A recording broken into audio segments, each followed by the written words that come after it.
session. I'll go ahead and let that go started. Welcome everyone to our fourth event in our inaugural APSIA International Student Week. My colleague and I are very excited to welcome you to our session on telling your international story. We are very happy to welcome our guest moderator, Kwan Segal, founder of ICAway. She's from Chicago, so I think we have almost all time zones represented today in our panel.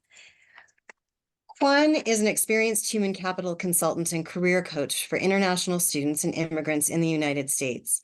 With over 15 years of experience at global companies such as Deloitte, Accenture, and BMW, she has aided Fortune 500 firms in creating their talent strategies worldwide. Kwan is now the founder of ICAway. I love the name of her company. With her goal to empower international students for global employability and provide trusted advising services for international educators and career centers. Kwan was raised in Bangkok, Thailand, and currently resides in Chicago. I also want to point out in her signature today, I noticed how she signs off, think big and live your dream. So hopefully that's a great intro to our session today. Thank you so Welcome, much, Kwan. Jamie. Thank you. Thank you for the warm welcome and for noticing my slogan, think big and live your dream. And that is something, I try to live and use that as a mantra for myself to strive in the corporate world in the US every day as well. Thank you for inviting me to moderate this panel. Such an honor. And thank you, APSIA, for creating this platform for all of us to learn from each other today. And good afternoon, everyone from Chicago. Thank you for joining us on this amazing discussion on telling your international stories. I can see that most of our friends today are about to graduate soon. And you know what? Graduating this year could be intimidating, right? With all the generative AI, advanced technology out there, how can you excel, right? How can you be selected to not to be replaced by those AI technology? It is your story. So I hope that this session will help you thrive in this job hunting and in the corporate world. I would also love to connect with you on LinkedIn. I will share the link of my LinkedIn in the chat box later. And also, if you have any additional questions after this session, please connect with me through my WhatsApp group as well. I will share the WhatsApp group later as well. Now, let us continue what we are here for. The panel discussion of how you can share your stories, all of us here.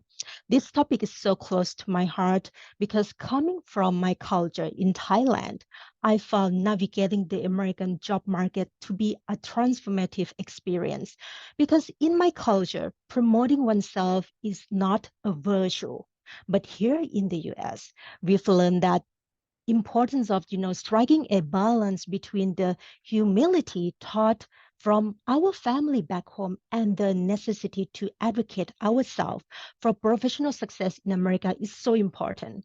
So I believe that the delicate balance that we will learn today is something many international students can strive through and remove your struggles. So I am thrilled to be here today and explore how we can all effectively tell our international stories and showcase our skills without compromising the authenticity and our heritage. Without further ado, I would like to hand over the stage to our panelists who were once international students and are now working in their dream roles in the professional world.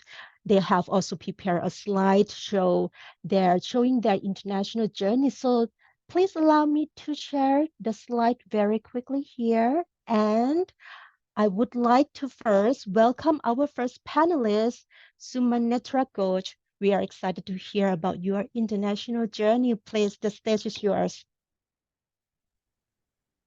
Hey everybody, I'm going to quickly walk us through my international journey in the US. I'm from India. I did my undergraduate degree in India with the at the University of Pune, and then I moved to US for my PhD at University of Mississippi. But I think from here on, I want to highlight that my journey was also about my academic and professional preferences, and not only being restricted by the fact that I was an international student, because a lot of times that is what restricts you. I joined for my PhD at Ole Miss, and I think pretty early on, I realized that I'm not in the right place. I cleared all my PhD exams. I became a PhD candidate, and I realized that I was not super happy with the department. I was not super happy doing what I was doing. I wanted a more policy-focused work, and I was doing pure economics PhD over there. And as an international student, that was kind of a difficult decision for me to decide to leave um, a PhD degree and graduate with a master's and move on to the next thing, because it really takes a toll on. And back home, my parents were concerned, what is she doing? She's in a different country. So there was a lot of that. But yes, support does help. And I had support from my professors, my teachers, and definitely from my parents as well. And when I started applying to places and seeing what is out there, University of Denver was one of the first ones that stood out to me and clicked. And that's why I decided to graduate early, graduated only with my master's at the University of Mississippi, and I moved on to my master's in public policy at the University of Denver. And that was one of the best decisions I've ever made for my career and as an international student, I believe, because that enabled me to pick up the skills I needed to be in the profession I wanted to be in. And after graduating from DU, right now I'm working as an economist, still using my University of Mississippi background, but also as a budget analyst for the governor of Colorado. And that wouldn't be possible without, deciding to take that move to DU. So I think the story I wanted to highlight here through my journey is that, yes, it is difficult as an international student to find your footing here, but you should also prioritize your needs and your professional ambitions. And if you go behind those goals, the rest of it will follow, is my belief here. So thank you for my few minutes, and I look forward to conversations with you guys. Inspiring story, Sumanitra. You're so right. We all need support system here, and international student journey actually is never been a straight line, right? Life always throws us curveball. So thank you for sharing story with our friends today. Next panelist, we have Angelica Ortega. Angelica, we would love to hear your story. Yeah, thank you. Thank you so much. And good afternoon to everyone dialing in for this call. My name is Angelica, and just briefly on my journey of ending up here in the United States. So basically, I was born and raised in Manila, the Philippines. I obtained my undergraduate degree from a local university in the Philippines. I majored in commerce. And then I spent the first 8 years of my career in the Philippines. So I did a total of 4 years with two local consulting firms in financial services and IT, and eventually worked for an attached agency of Singapore's Ministry of Trade and Industry called Enterprise Singapore. And I was based in the Embassy of Singapore in the Philippines.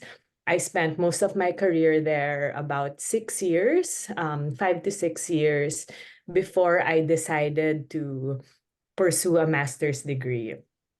So this was around the COVID period. And so I really took some time to think about what I wanted to do. And that led me to finally pursuing a master's degree. I've always wanted to pursue a master's degree, but I didn't know where I wanted to take that. So because I worked for the embassy and I had the public policy and diplomatic experience, I decided to pursue a master's degree in international policy and practice in GW. So basically, maybe not like most of you, I decided to pursue my master's degree in my mid-career. So when I had moved to America, I had already gained 8 years of work experience, and I was in a very specialized program where all my classmates were also in their mid-career. So that being said, even within my cohort, there were not a lot of international students. We were a handful. And even in our program, there were not that many international students. So that's one thing I wanted to highlight. So during my CPT and OPT, I decided to apply to an organization called the US ASEAN Business Council, which basically is a trade organization that helps American companies do business in Southeast Asia. So this is something I wanted to point out because at this period when I was really narrowing down my options of where I wanted to take my career, I've always known that I wanted to specialize in Southeast Asia. So I've always wanted to do policy work and in the intersection of business and government in in Southeast Asia. And so there were only a few organizations in Washington that did that. So that's where I narrowed down my my the career path that I wanted to take. And fortunately, after my OPT ended, the organization that I was working with pursued my H-1B, and that's why I'm here today. And I also look forward to your questions later and to basically share information that can possibly help your journey as well. Angelica, such a great story. And, I think your key success factor is about finding your niche and leverage that to find your career here in the US. And you can see that, you have such a diverse background, not just from your home country, but all over the world. So kudos to your great work here. Thank you for both of you for sharing your incredible international journeys. Truly inspiring, to hear that all the diverse experiences have shaped your path to help you become who you are today. And building on these stories, let me stop sharing the screen now so we can see our panelists here. Building on these stories, I would like to now delve into the power of effective storytelling and self-advocacy. Sumanitra, we will begin with you. Can you please share with us a little bit about your own personal benefits of telling stories? How, like, efficient telling stories has helped you land your current job and excel in your role? Thank you for that, Kwan. I think, yes, definitely when you are in an interview setting or when you're meeting anybody new, the first you want to present yourself in the best way possible, and that comes from your story. It doesn't come from a bunch of facts. It just comes of how you tie those facts together and make a convincing argument to the person in front of you that I'm the person for your company or I'm the person for your organization. And I think for me, telling my story was very important, and it also depended on who I was telling my story to. I would edit, and obviously, Jamie knows this. I had a lot of cover letters, for different organizations. I would edit them according to their needs, their asks, their stories, because I feel like when you want to really work for a company, you identify with something that they have to offer. That this is why I want to be with them, and tying in that fact to your story is also very important. Like, this is what I identify with, and this is what's happened to me, and hence I feel like I would be a good contribution to your company. So I definitely feel telling your story is crucial, and how you tell it and to whom you tell it is also important. That's great. Cover letter, I always tell my students that cover letter is like a love letter. So if you don't personalize that, you will not stand out. So it's important to tell your stories and also know the audience, right, that you write that letter to. Thank you for sharing the tips. Angelica, would love to hear your personal benefits in telling stories as well. Yeah, I think I want to start by saying that I come from the part of the world where as Kwan mentioned earlier, we typically don't advocate for ourselves. Speaking up and like, just saying things about yourself is something I in particular was not used to. So I remember entering grad school, and even with the number of work experience that I've had at that point, I was always so nervous to recite in class. Like I sometimes, like, there were so many views that I wanted to share, but I was just like, I was really holding back a lot. But then it was one sharing session that we all had to go around the room. And one of my professors, after I spoke my piece, which was related to really being born and raised in outside America, he mentioned how viewpoints of people we don't typically grow up with is very important in schools, in the school setting and at work. And I think from then, that's when I started really sharing my story, because being here can be intimidating, but it's always knowing that you actually do have something to bring to the table, especially as an international student. Your lived experience outside of America contributes to a lot of discussions here. And I think, especially in my field, I'm in international practice, I'm in public policy, I'm in private sector development, and it's always knowing the context of certain things that allow you to produce really good outcome. And that only happens when you're able to narrate your story to give context to your audience. So good. You are brave and bold and step out of your comfort zones to be able to tell your stories. Yes, me too. Like when I first came here, I feel like I was so small because I came from, the small country. Some people may even call my country third world, but actually it's not. But like that's how I feel like people might perceive me, but we have to, overcome our fears and know that our story is unique and it shows a lot of resilience for us to be here today. Now, let us move on to the next question. I'm so curious to know about the barriers that all of us here encountered when building skills in storytelling and how you overcame them. Angelica, can we start with you? Sure.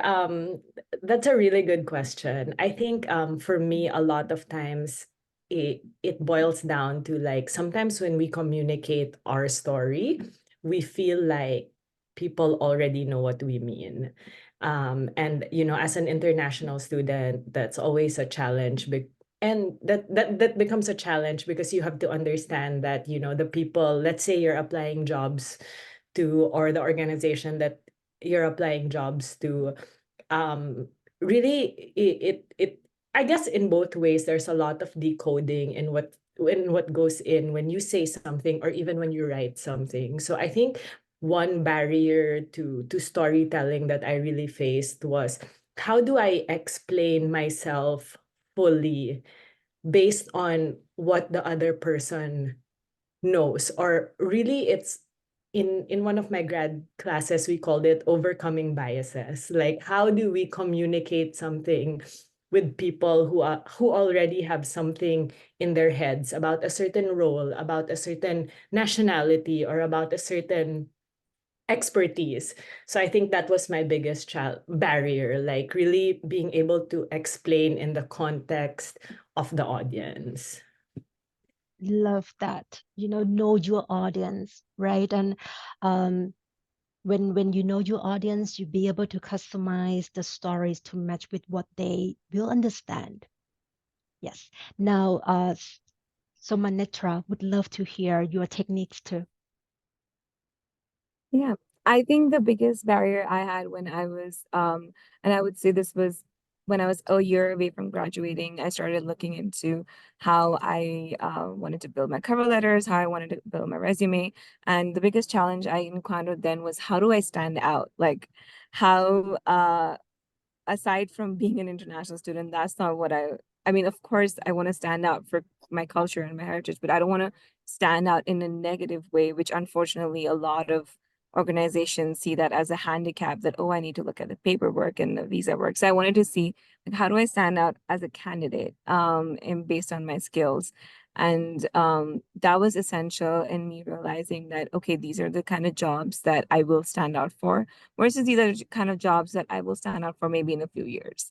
And I think that's very important in understanding what is that goal that you can achieve versus, like, here are my a little bit above my expectations. So I applied to a bunch of places. And that's how that was my way of overcoming that challenge, where I was like, these are the set of jobs that I know I have the skill set for and I can stand out. And these are the set of jobs that I need to probably work harder on, but let's go for it, attempt, and see what happens. And you never know. Sometimes it works out. Like this, where I am right now, was one of the dream jobs. It wasn't like the realistic pack that I had, but I had a lot of rejections from those dream jobs as well, because I was like, they knew that I was aiming too high.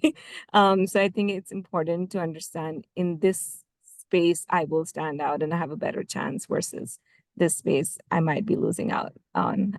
So that was my way of overcoming that struggle. Know yourself, right? That is so important. That's great. These are great techniques, and for myself too, like overcoming my own barriers of telling the story.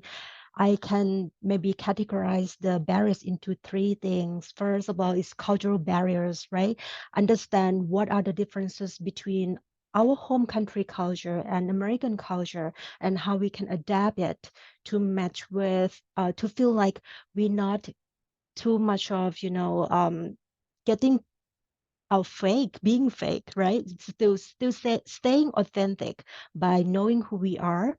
And next is language barriers. So language is definitely the, barriers for lots of students here who are international. So like my techniques is to possibly write down a few words. I call that powerful words. For example, during the interview, um, you need to know some keywords. For example, I contributed to the team, right? I worked side by side. Some of the keywords that you need to have in your back pocket, right? And third one is your internal barriers. Could be your, imposter syndrome, because you may feel that you're not good enough. And that is the biggest barrier that you need to overcome by practicing believing yourself. Okay, so I'm sure that lots of, our students today feel that this topic really resonate with them. Finally, we have a final question to ask, and we will hand the stage to our students to maybe turn up your microphone or leave your questions in the chat box. Okay, here's the final question. And I'm sure that lots of students wait to hear this story. Okay, when it comes to international students searching for jobs in the US, future work sponsorship has always become our biggest barrier here. Could you please share a story when you need to become your own advocate for future work sponsorship? What obstacles did you face, and how did you navigate through those, conversations while maintaining confidence in presenting what you bring to the table? Anyone would like to start first?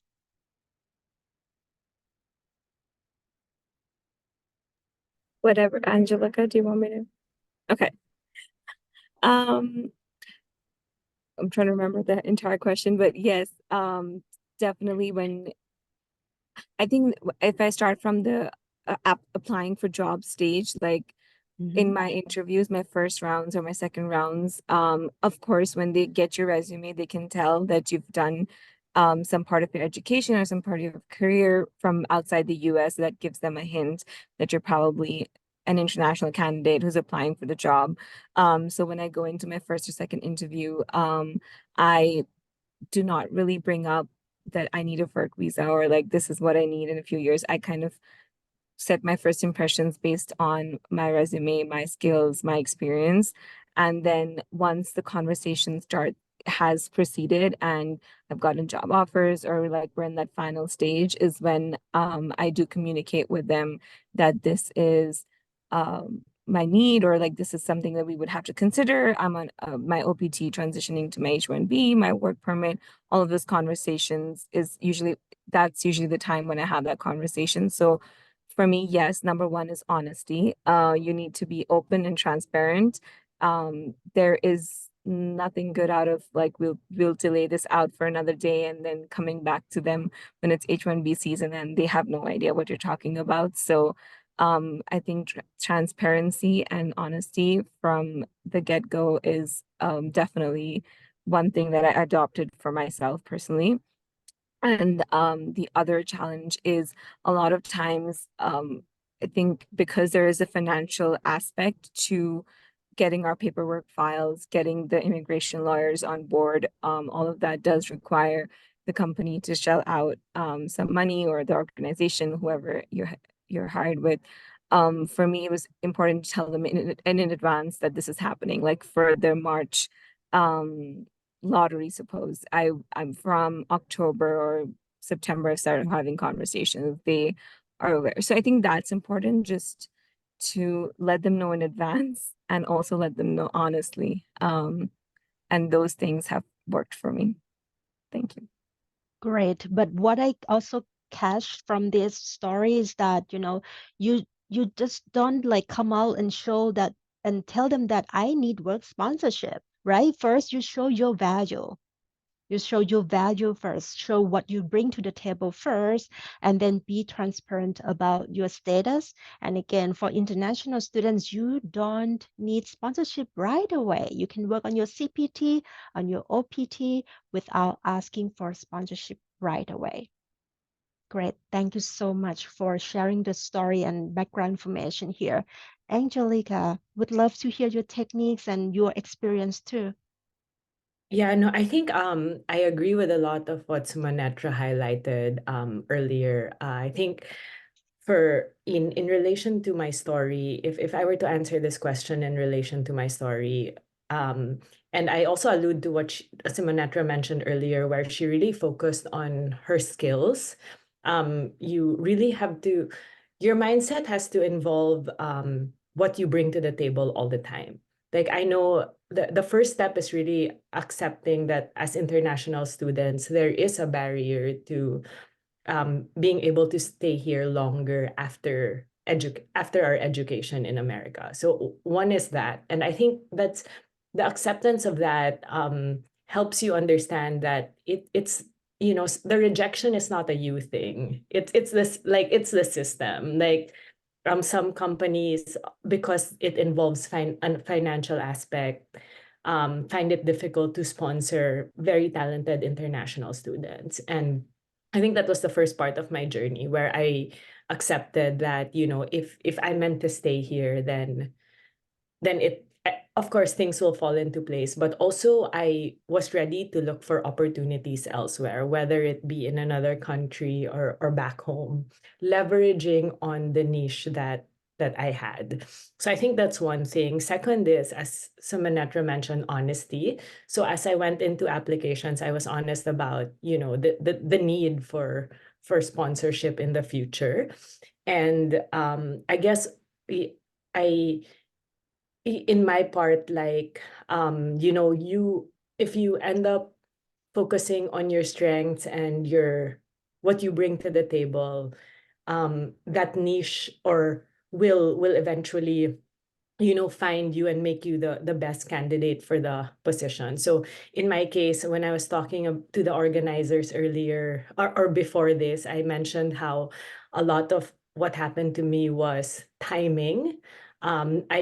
I have covered the Philippines and Singapore as a trade market for so long, and the space that I work in now is covering both countries. So if that wasn't the opening, it might have not been me also. So I think a lot of it is timing, hard work, and really capitalizing on what you bring to the table, because a lived experience outside America is actually very valuable, as I pointed out earlier. And if companies see that, then I think the willingness to sort this out with you will be there. So practical. Thank you so much for sharing. And I can see that Carmen also just shared some resources in the chat box. So please, students, check into that resource as well. Absolutely, for all of us as an international students looking for jobs, especially in the US here, we need to always have a backup plan, right? It's not the end of the world if your first job is not in the US. You can, start your first career in any parts of the world, right? And you can come back here as an experienced hire. That can happen as well. And always learn how to plan your career and visa pathways all together. Thank you so much, both of you, for all of these amazing inputs. Now we get into the question part, Q&A part with the audience. Let us open the floor to questions from our audience. Sarah, may I hand this over to you? Absolutely, Kwan. Thank you. And thank you so much, Suminetra and Angelica. Just so wonderful to hear from you all. So meaningful, and I know so helpful to everybody with us today. So this is the point. We have a lot of time, which is wonderful for questions. We know that what you, the audience, are probably the most interested in is talking directly with the panelists. And so we want to give a platform for that. So as Kwan said, feel free to drop a question in the chat or feel free to raise your hand. We're a small enough group that that's definitely very possible. And I see Jamie's writing in, many students don't feel like they can waste time with hundreds of applications. Would you recommend ever mentioning your need for sponsorship or desire to work for an organization that would want to sponsor beyond OPT in the cover letter? Great question. Maybe we can start with that. Well, I know it takes a while to start thinking of questions, and then just feel free to start dropping them in the chat or raise your hand and we'll go to the audience next. This can be either one of you want to start. Go ahead, Angelica. Yeah, I don't mind starting. I think at least for my experience here in Washington, sometimes it's pretty clear which organizations sponsor and which don't. And I understand that, sometimes the strategy is to, apply to as many and see what gets back. But in my experience, I think I didn't have to explicitly say that in my cover letter just because I feel I know applications form ask that already. So and the cover letter is short. It's one sentence and you really want to emphasize more of you than versus your status. So I think I did not have to explicitly mention my need for sponsorship in the cover letter because one, I think my background, as Samanatra mentioned, says it already. And then second, the application will ask you that anyway. Yeah, I echo everything that Angelica said. I think I have not applied for any job yet that has not asked me in my form itself that do you need sponsorship or would you ever need sponsorship or have a desire of getting sponsorship in the future? Like some form or way it will be asked, and that's enough. Your cover letter is your story. Doesn't need to have that mentioned. Love that. And Sarah, I would love to add into their stories a little bit too. Like when I coach my students, I also advise them, when you look into the job description, you will see some jobs that clearly said US citizen only or permanent resident only. So don't bother with those jobs, but there are millions jobs out there that don't have that specification. And also first, you need to know which job you need to target, right? Some jobs are not for international students like security clearance, those type of thing. So you don't want to target those jobs. And also look into the jobs that will highlight the technical skills. Even when you are a non-STEM student, you can also highlight the technical parts of non-STEM degree that you have. So before even thinking about applying for job, define the target jobs that will have the possibility of sponsorship. But yeah, you don't have to, come up with a cost, show your value first. And then once they recognize your value, then share with them the next step. How can they work with you? That will be my input. Thank you so much, Kwan. So very valuable. And I see we have a question in the chat from Marian to Suminetra. She says, I'm intrigued and impressed at your decision, which must have been extremely difficult to leave your PhD program and start over in Denver. Most of us are encouraged to always finish what we start, even if it doesn't make sense to. Completely agree with that. What were the steps you took to be so brave and smart? Oh, thank you. I really appreciate that question. And the framing of the question, very sweet. But yes, it did. It took a lot of convincing. And if you're from an Indian household, my Indian parents are like very panicky. We're like, oh my God, you're gonna leave this degree. Especially at a point where I had cleared my I cleared all my like exams. I literally just had to finish my thesis. But it still was 2 years away from like getting that actual graduation date. And it was during COVID, and I think that was a blessing in disguise for me, because it was that year when almost everything was at a standstill, and I took that opportunity to apply out to a lot of universities. And it was while I was still enrolled. I did not quit before I got back. I heard back from other universities.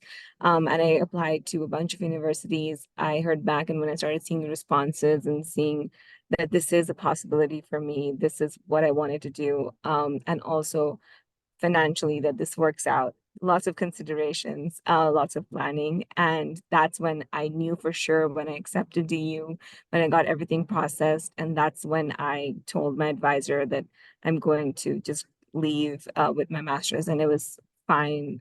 I wanted to make sure that I leave things good at Ole Miss and then come into DU, not with any negativity, because they do put in a lot into each PhD candidate. They invest a lot of time and money into you from the first year on. So it was important for me to keep that bond with them and not just feel like I abandoned them. So yeah. Terrific. Thank you so much, Suminetra. We just had a question come in from Chris. He's asking, can you recommend some tactics for quickly learning whether sponsorship would be categorically rejected, specific job boards, networks, anything better than Control F? So yeah, anything from you all's experience that you have found, feel free to share here.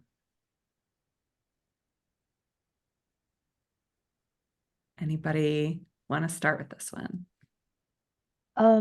Maybe I can just, share a little bit about the experience of seeing all the technologies that popping up these days, right, to help international candidates find sponsored jobs. There are lots of tools. There are like Chrome, extension that you can install on your desktop, and it shows whether this job has sponsored H-1B or not. My recommendation is, if you want to use those tools, just Google H-1B jobs, and those tools will just come up. So many selections.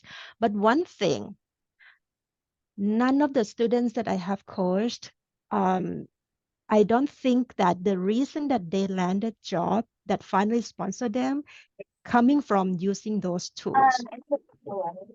Like myvisajobs.com, for example, is good for you to, identify specific jobs that have higher chances of getting sponsored, because you can see the trends, right?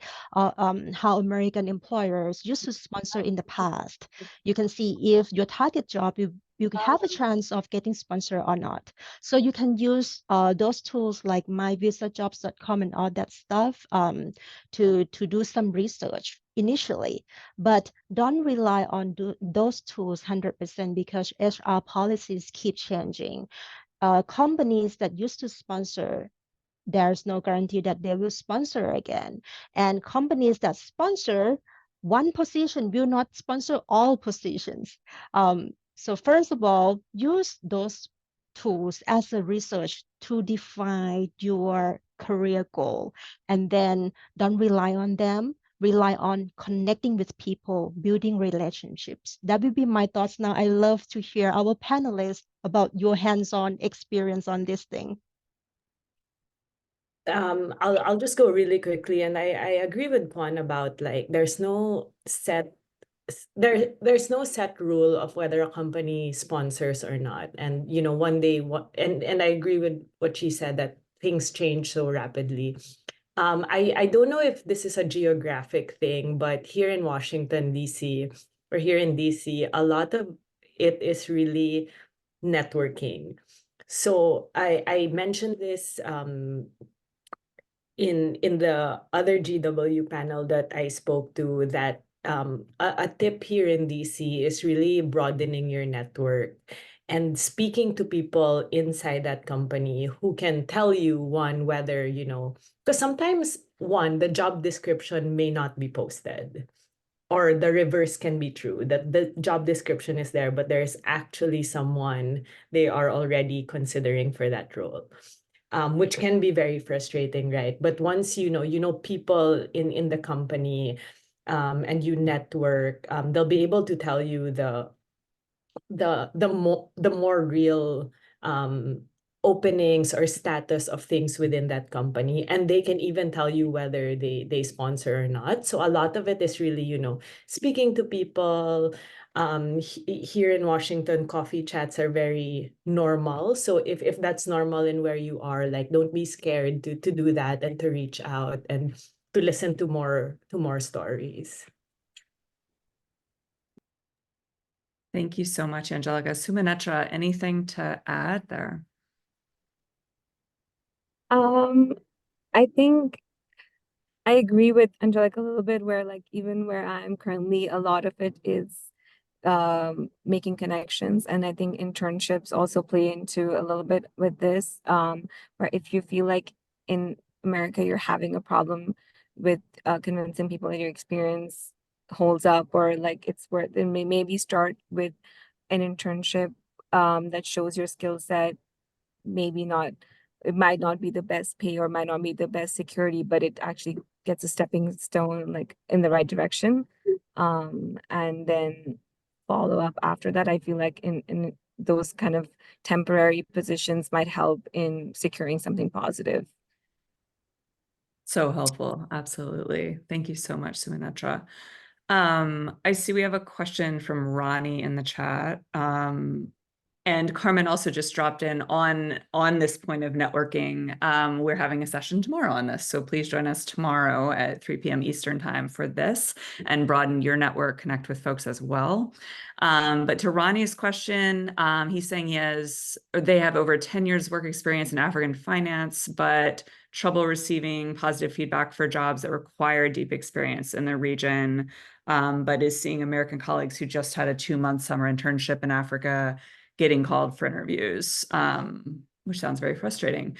Is it related to work authorization, or should I undersell my experience? Wow. So big question. I think obviously the panelists can't speak to, give anything complete on that without knowing the context, but can certainly give their thoughts in terms of when you have work experience in a certain area and you're looking to work there, just how do you set yourself up? How do you try to sell yourself? Would love to hear from you all on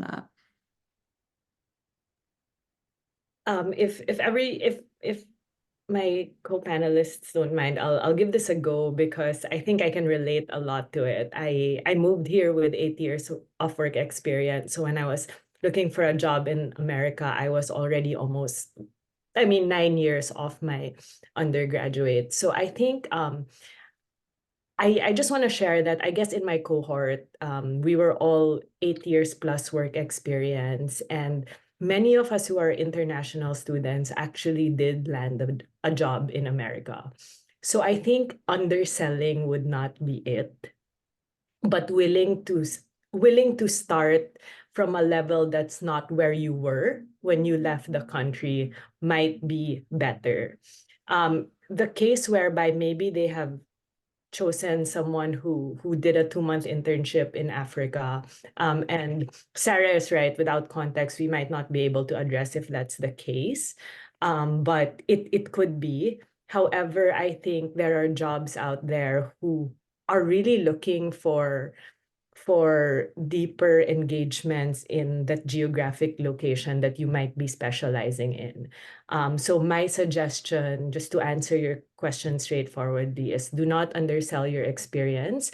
but maybe try to look for an organization which is looking for a more in-depth experience and more context in line with what you're able to provide, because it's possible to start a career here after 10 years of being elsewhere, because I've seen it in myself and in my classmates when I was in grad school, but also be willing to, take on something that might not be in the same level as what you left off back home. I think Angelica really gave, a really good point there. Definitely never undersell yourself. And I echo to your experience too. I came here with 10 plus years of experience.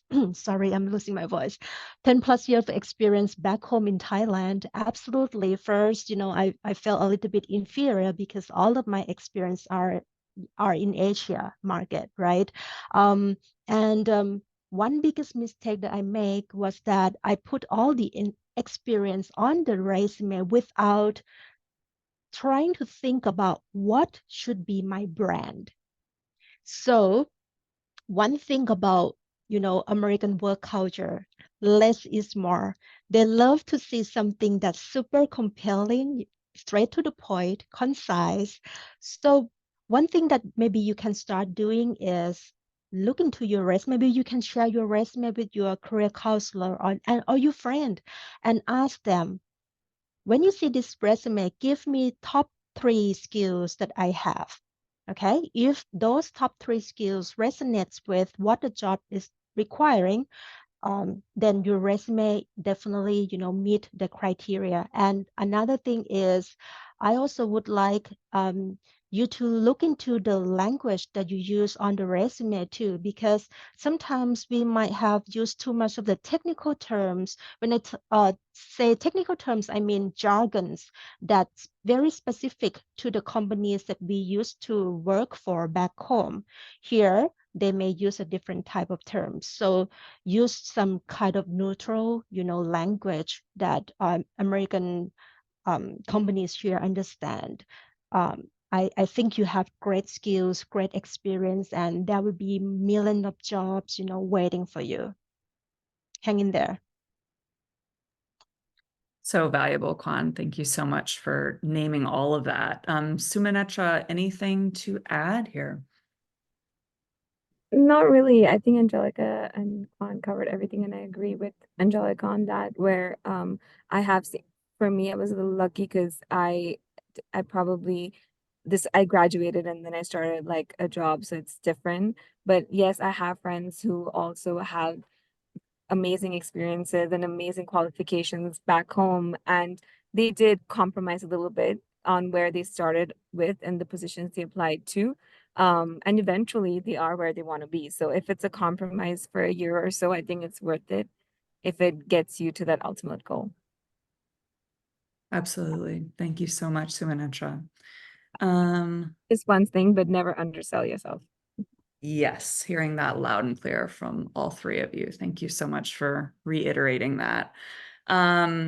I am not seeing other questions in the chat for the moment, but I had a few here. Angelica, you had mentioned thinking about the connections between your country and the US for trade associations or the private sector, and just wanting to open up to all of you. Are there other good industries beyond trade associations that you know of that value that linkage?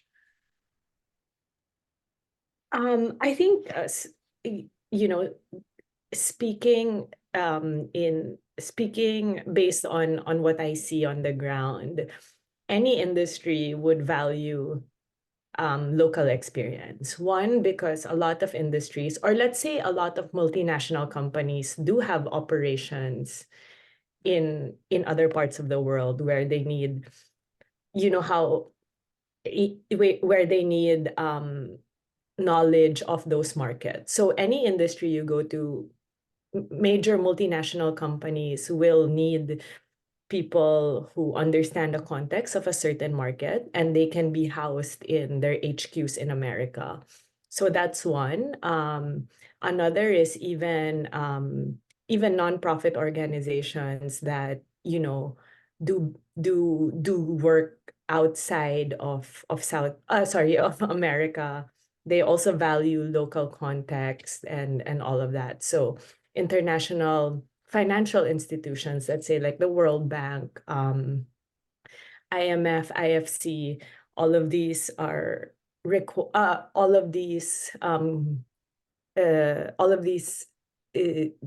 banks or all of these organizations do value US and US linkages to other parts of the world, and there are a lot of them are housed in America, and I think it's possible for any sector, I believe.